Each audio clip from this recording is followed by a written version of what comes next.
I am Sudhanshu Patel and currently I am pursuing BTech in NIT Raipur. तो last के video में हमने देखा था कि जो मैथ्स का पेपर सेट ए है उसका पहला क्वेश्चन का पार्ट तीनों पार्ट देख लिए थे। आज के इस वीडियो में देखने वाले हैं क्वेश्चन नंबर 2 से 6 जो 2 मार्क्स के क्वेश्चन है वो देखेंगे। तो पहला क्वेश्चन है 2 मार्क्स क्वेश्चन का दूसरा क्वेश्चन कि पी एक्स एक बहुपद दिया गया है एक्स क्यूब माइनस 5x+6 जिसमें हमें P0 और P1 की वैल्यू फाइंड करनी है। ठीक है, वैसे तो ये 2 मार्क्स के क्वेश्चन है, लेकिन अगर 2 में 2 चाहिए, फुल में फुल मार्क्स चाहिए तो ये सब कुछ लिखना पड़ेगा। ठीक है, तो ये हम क्या लिखेंगे, स्टार्टिंग में दिया गया बहुपद है पी एक्स इक्वल टू क्या दिया गया है एक्स क्यूब माइनस 5x+6। ठीक है, तो हमें पहला वैल्यू क्या निकालना है P0 का। तो P0 ज्ञात करने के लिए क्या करना पड़ेगा, हमें x इक्वल टू 0 पुट करना पड़ेगा। जो ये x है यहाँ पर हम 0 पुट करेंगे तो ये P0 की वैल्यू निकल जाएगी। ठीक है, तो अब x के जगह में 0 पुट करते हैं तो ये क्या आ जाएगा, P0 इक्वल टू क्या आ जाएगा 0³ माइनस 5 ये क्या है 0 है क्योंकि x के जगह में हम 0 पुट करेंगे। ठीक है, और +6 ये लास्ट का कांस्टेंट। तो यहाँ क्या आ जाएगा 0³ मतलब 0 का तो 0 ही होगा, माइनस 0 से मल्टीप्लाई किसी का भी करते हैं तो वैल्यू क्या आता है 0। ठीक है, और ये लास्ट में कांस्टेंट +6। तो ये क्या था P0 की वैल्यू। तो P0 की वैल्यू क्या आ जाएगी, ये 0 तो कोई इसकी वैल्यू नहीं है, और यहाँ क्या आ जाएगा लास्ट में +6। ठीक है, तो ये आ गया, हमें P0 की वैल्यू फाइंड करनी थी तो हमें P0 की वैल्यू मिल गई। अब निकालते हैं P1 की भी वैल्यू पूछी गई है। तो P1 ज्ञात करने के लिए क्या करना पड़ेगा, हमें जो x है x की जगह में हमें 1 पुट करना पड़ेगा। ठीक है, तो यहाँ x इक्वल टू 1 लिख लेते हैं। x इक्वल टू 1 लेंगे तो हमें क्या निकलेगा, जो लास्ट में हमें x इक्वल टू 0 निकाले थे तो P0 निकला था। अब x इक्वल टू 1 पुट करेंगे तो P1 निकलेगा। ठीक है, तो P1 इक्वल टू क्या आ जाएगा, इसलिए P1 इक्वल टू क्या आ जाएगा 1³ माइनस 5 × 1 + 6 जो कांस्टेंट था। ठीक है, तो 1 का क्यूब क्या होगा 1 ही होगा, माइनस ये 5 × 1 करेंगे तो ये आ जाएगा 5। ठीक है, +6 तो ये क्या आ जाएगा P1 इक्वल टू आ जाएगा +6 और ये 1 7 में 5 माइनस होगा तो ये आ जाएगा 2। ठीक है, तो P1 की वैल्यू क्या आ गई 2। ठीक है, तो लास्ट में एक लाइन लिखना पड़ेगा, अतः P0 तथा P1 की वैल्यू का मान क्रमशः 6 और 2 होगा। ठीक है, तो इतना कुछ लिखने से हमें फुल में फुल मार्क्स मिलेगा, कहीं भी नंबर काटने का जरूरत नहीं है। ठीक है, अब देखते हैं तीसरा क्वेश्चन जो 2 मार्क्स के में पूछा गया था। वो है कि हमें वैल्यू फाइंड करनी है किसकी, sec theta divided by cosec 90 minus theta plus cosec theta divided by sec 90 minus theta. ठीक है, तो इसमें भी हम एक लाइन लिखेंगे कि मान ज्ञात करना है। ठीक है, जो क्वेश्चन में दिया है उसको पहले ही लिख लेंगे। ठीक है, अब देखते हैं इसका मान कैसे निकालेंगे ना। तो लास्ट के वीडियो में हमने देखा था कि 90 माइनस थीटा क्या होता है, मतलब कैसे चेंज होता है, tan 90 minus theta, sine 90 minus theta. ठीक है, तो अभी देखते हैं कि कोसेक 90 माइनस थीटा और सेक 90 माइनस थीटा को क्या करके हम ऊपर वाले जैसे बना सकते हैं। ठीक है, तो यहाँ लिखते हैं हमें ज्ञात है क्या, तो ये जो है डायरेक्ट बुक में फॉर्मूला दिया गया है। ठीक है, जो कोसेक 90 माइनस थीटा होता है वो किसके इक्वल होता है, सेक थीटा। ठीक है, और जो सेक 90 माइनस थीटा होता है वो किसके इक्वल होता है, सेक 90 माइनस थीटा ये होता है कोसेक थीटा के इक्वल।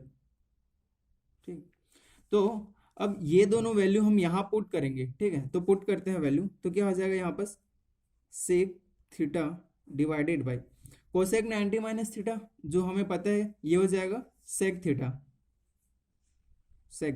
ठीक है, plus cosec theta divided by sec 90 minus theta क्या लिखे हैं यहाँ पर हम? सेक 90 माइनस थीटा होता है कोसेक थीटा, ठीक है। अब ये दोनों कैंसिल आउट हो जाएंगे क्योंकि ऊपर भी सेम है नीचे भी सेम है, सेम यहाँ भी ऊपर भी सेम है नीचे भी सेम है, ठीक है। तो ये कैंसिल आउट होंगे और नीचे में क्या बच जाएगा, आंसर क्या आ जाएगा 1 प्लस ये आ जाएगा 1, ठीक है। तो ओवरऑल आंसर आ गया 2, ठीक है। तो ये हमारा आंसर हो जाएगा 2। तो ये था क्वेश्चन नंबर 3, ठीक है। तो इसका आंसर क्या आ जाएगा 2। अब देखते हैं क्वेश्चन नंबर 4 क्या बोल रहा है। जो 2 मार्क्स का क्वेश्चन है उसका क्वेश्चन नंबर 4 है कि इसमें एक आंकड़ा दिया गया है, ठीक है, 6, 8, 20 पी, है ना, और 6 और 10, जिसका क्या बोल रहा है समांतर माध्य कितना है 20 है, और हमें जो ये पी है उसकी वैल्यू फाइंड करनी है, ठीक है, पी का मान ज्ञात करना है। तो इसके लिए भी हम क्या लिखेंगे, जो दिए गए हैं आंकड़े उसको पहले लिख लेंगे, 6, 8, 20 पी 6, 10, ठीक है। अब और क्या चीज दिया गया है, हमें एक और चीज दिया गया है कि जो समांतर माध्य है, इन आंकड़ों का समांतर माध्य है वो कितना दिया है 20, ठीक है। तो यहाँ लिख लेंगे आंकड़ों का समांतर माध्य क्या है 20 दिया गया है।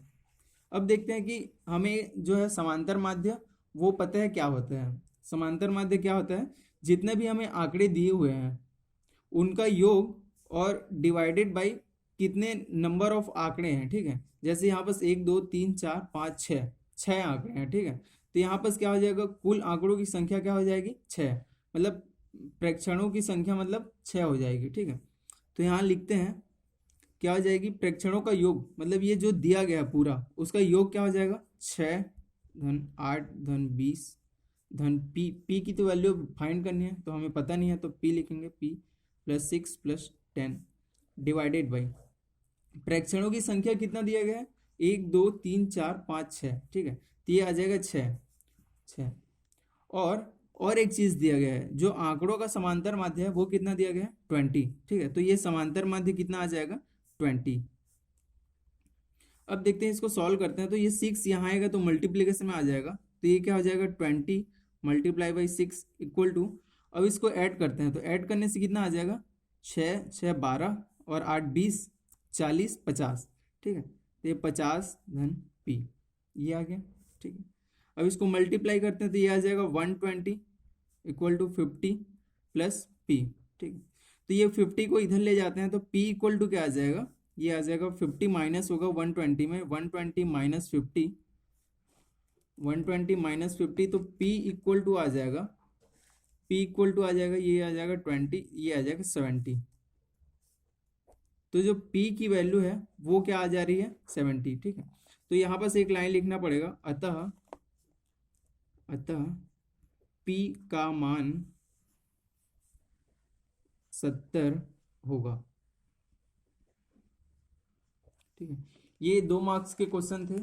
और जो लास्ट क्वेश्चन है, fifth question, sorry second last question, वो है कि जो 5वां क्वेश्चन है, 2 बिंदु दिया गया है हमें, 2 बिंदु की दिया गया है, जो P और Q है से जाने वाली रेखा की प्रवणता ज्ञात करनी है, ठीक है। तो प्रवणता से रिलेटेड एक और क्वेश्चन आया था जो 1 मार्क्स के क्वेश्चन थे उसमें, तो उसमें हमने प्रवणता के बारे में पूरा बताया था लास्ट वीडियो में, तो वो जरूर देखें, ठीक है। तो अब ये क्वेश्चन देखते हैं कि 2 बिंदु दिया गया है, तो पहले लिख लेंगे कि रेखा पर स्थित 2 बिंदु P21 तथा Q57 है, ठीक है। ये सब लिखना इंपॉर्टेंट है, ठीक है। अब देखते हैं कि हम जानते हैं 2 बिंदुओं से जाने वाली रेखा की प्रवणता क्या होती है, प्रवणता या ढाल y2 minus y1 divided by x2 minus x1। ये फॉर्मूला होता है 2 बिंदु से जाने वाली रेखा का, रेखा की प्रवणता का, ठीक है। तो ये फॉर्मूला का यूज करेंगे। अब हमें 2 पॉइंट दिया गया है, तो ये P है x1 y1 और ये Q है x2 y2, ठीक है। तो यहाँ पर लिख लेंगे x1 इक्वल टू क्या आ जाएगा, ये होता है x1 y1, ठीक है, जो पहला पॉइंट होता है, और ये जो दूसरा पॉइंट होता है उसको क्या बोलते हैं x2 y2। तो कंपेयर करते हैं तो x1 इक्वल टू आ जाएगा 2 और y1 इक्वल टू आ जाएगा 1, ठीक है। और वैसे ही देखें तो x2 इक्वल टू आ जाएगा 5 और y2 इक्वल टू आ जाएगा 7, ठीक है। अब वैल्यू पुट करते हैं इसमें, प्रवणता इक्वल टू क्या आ जाएगा, तो m या प्रवणता m इक्वल टू आ जाएगा y2 का वैल्यू कितनी है 7, माइनस y1 कितना है 1 डिवाइडेड बाय x2 कितना है 5 और x1 है 2। इसको सॉल्व करेंगे तो ये आ जाएगा 7 में 1 जाएगा 6 बचेगा और यहाँ आ जाएगा 3। तो यहाँ पर 3 1 जा 3 2 जा तो ये आ गया 2, m इक्वल टू 2 आ गया। और जो m है वो क्या होता है प्रवणता।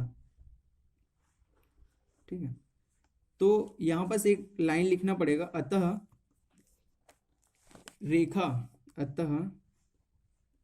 रेखा की प्रवणता 2 होगा। ठीक है, तो ये था आंसर।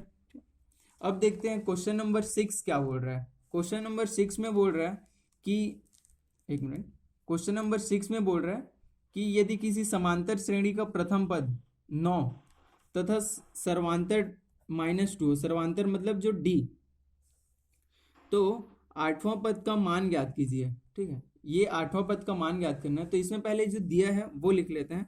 समांतर श्रेणी का पहला पद कितना दिया है, a1 इक्वल टू आ जाएगा 9 और सर्वांतर d इक्वल टू क्या दिया है -2। तो एक फॉर्मूला होता है जो होता है समांतर श्रेणी का nवां पद ज्ञात करने का। nवां पद ज्ञात करने का फॉर्मूला होता है an equal to a plus n-1d। जो a होता है, ये a होता है वो प्रथम पद होता है, मतलब ये वाला पद। ठीक है, और जो n होता है, n मतलब ये नंबर ऑफ टर्म होता है, मतलब 9वां पद। जैसे nवां पद बोला है ना, तो n, जैसे इसमें 8वां पद निकालना है तो हमें ये 8 लिखेंगे यहाँ पर। मतलब जो जितने पद निकालना रहता है उसकी वैल्यू यहाँ आती है। ठीक है, और ये जो d है वो सर्वांतर होता है। सर्वांतर मतलब कोई भी दो नंबर का डिफरेंस, जैसे a2 माइनस a1। ठीक है, जैसे एक सीरीज दिया गया है a1 a2 a3 a4 है ना, डैश डैश डैश an। तो इसका सर्वांतर क्या हो जाएगा, जो दो पद हैं उनका अंतर, मतलब a2 माइनस a1। वो क्वेश्चन में हमें दिया गया है -2। अब देखते हैं कि 8वां पद क्या हो जाएगा। 8वां पद क्या हो जाएगा a8 equal to a plus n की जगह 8 रखेंगे, 8 माइनस 1 d। ठीक है, तो a तो पता है, a या a1 जो पहला पद है वो तो पता है क्या है 9 है, और सर्वांतर d इक्वल टू -2 है। तो ये क्या हो जाएगा a8 इक्वल टू, यहाँ वैल्यू पुट करेंगे तो 9 प्लस 8 माइनस 1 7 इंटू ये d की वैल्यू क्या है -2 है। अब इसको सॉल्व करेंगे तो क्या आ जाएगा 9, ये माइनस हो जाएगा 14 a8। तो a8 इक्वल टू क्या आ जाएगा, यहाँ माइनस होगा तो यह आ जाएगा -5 बच जाएगा। ठीक है, तो ये आ जाएगा आंसर। तो यहाँ लिख लेंगे, अतः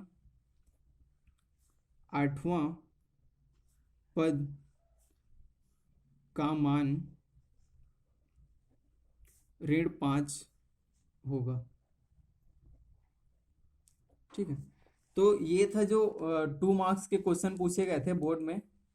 तो आई होप वीडियो अच्छा लगा होगा। वीडियो अच्छा लगा होगा तो लाइक शेयर एंड सब्सक्राइब जरूर करें। Thank you everyone.